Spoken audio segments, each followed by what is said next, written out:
Would you like to see handicapped people depicted as people? Excuse me?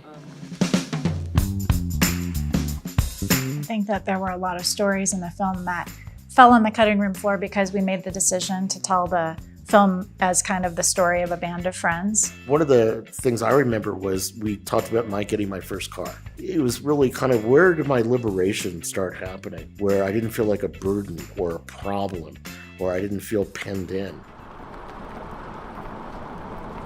I got my driver's license when I was 17 for my senior year in high school. And my first car was a used 1967 Oldsmobile Vista Cruiser station wagon.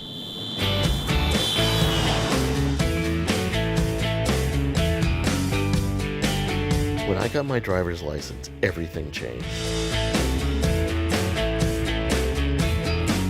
There was a part of driving that was like a great equalizer for me. It was like, I can do it as well as anybody else. And behind the wheel, no one knows that I have a disability. I can be out in the world and not be stared at or know that I'm sticking out. One of the best things about having a car was that I could go see Nancy without having like a freaking chaperone. We didn't sleep together until a trip I made to see her. She was going to school and living in the dorms. It felt kind of natural. We really kind of knew each other.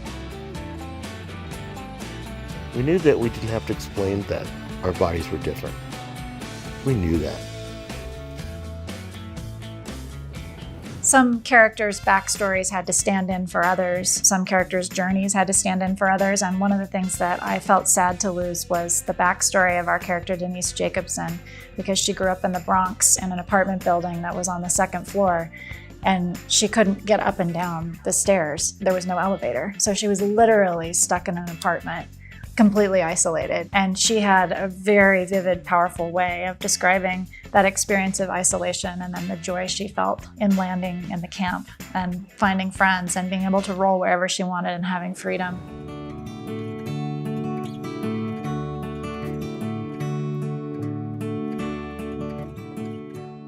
I grew up in a Jewish family, and we lived in an apartment building on the second floor.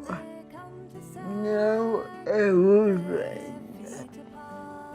Nobody ever thought about moving. If you were a square peg, somehow you made yourself round enough to fit into the hole. Got to rest. I had no friends because nobody expected the kids to play with me. They all ran around. I couldn't walk into the candy store.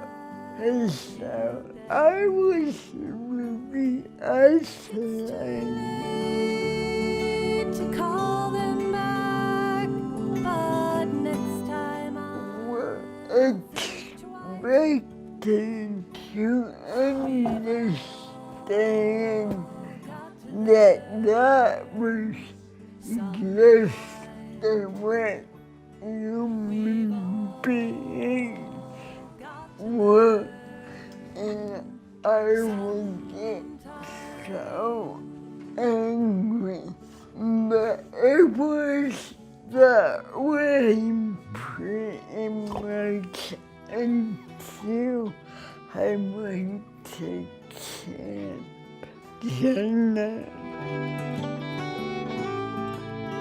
It was during that first week I made a real friend.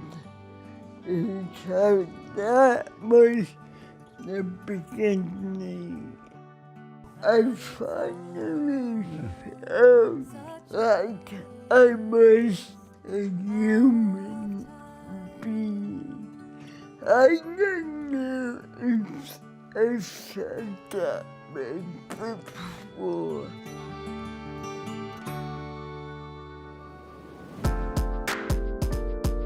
We edited for about 1.5 years on this project. Yeah, our first assembly was of the film was about 2.5 hours long. A bit longer than I think that we expected at first, but like every documentary, it kind of reveals itself to you in a lot of ways. One of the exercises that we were really encouraged to do was to try to make a 90-minute cut. And it became clearer and clearer how important the camp was and how the evolution of these people's lives were and how to make it not seem like two different films, camp and after camp. In the long run, at least, we found the right length of the film. I think we believed from the beginning that it had to be a feature film to start with. The narrative structure was the power of the camp through to the passage of the ADA and seeing how the spark of the camp and the power of these individuals coming together was going to make things change throughout the entire world.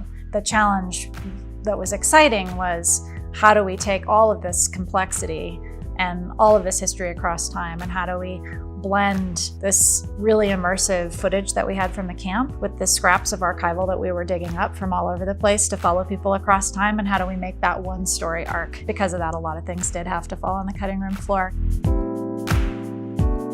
We definitely had in our mind's eye tracing things up to the ADA, and we thought that the kind of end of the second act would be the incredible victory at the end of this 26-day takeover of a federal building and the enforcement of the first disability rights legislation.